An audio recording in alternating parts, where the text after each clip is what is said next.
The deadline is here for those living at Tent City on Union Avenue. Good evening. I'm Jackie Parks. And I'm Tim Callahan. It's moving day for the remaining residents of Tent City.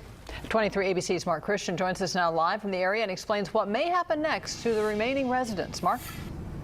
Well, Jackie, right now there are about 25 residents remaining on the property, which will all have to be completely evacuated by tomorrow morning.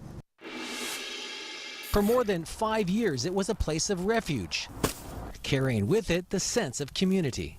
There was no problems. Everybody worked together, and whoever didn't have anything, everybody worked together to get what they needed. There were more than 60 residents living at the encampment when code enforcement removed the walls and fences surrounding the property earlier this year.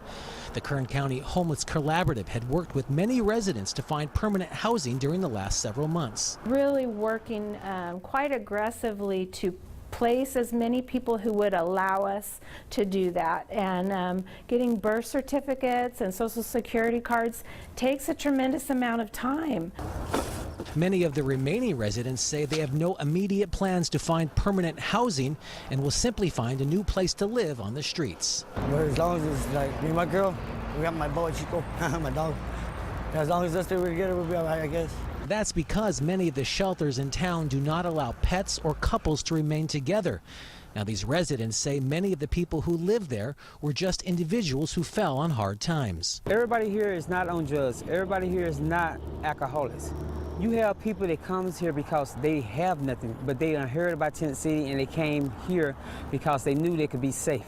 Now, although the Homeless Collaborative has tried to put everybody in some sort of housing, it's a time constraint that will not be met. It's sad when someone says, I don't want to be housed. We believe that everyone wants to be housed. It's a matter of helping them to visualize what that means and what that is for them.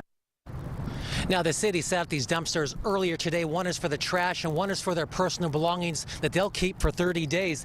And the city will be out here before 7 a.m. tomorrow morning to clean up the property and ask any remaining individuals to leave. And also, the BPD will be on hand to keep the peace if the situation turns out violent.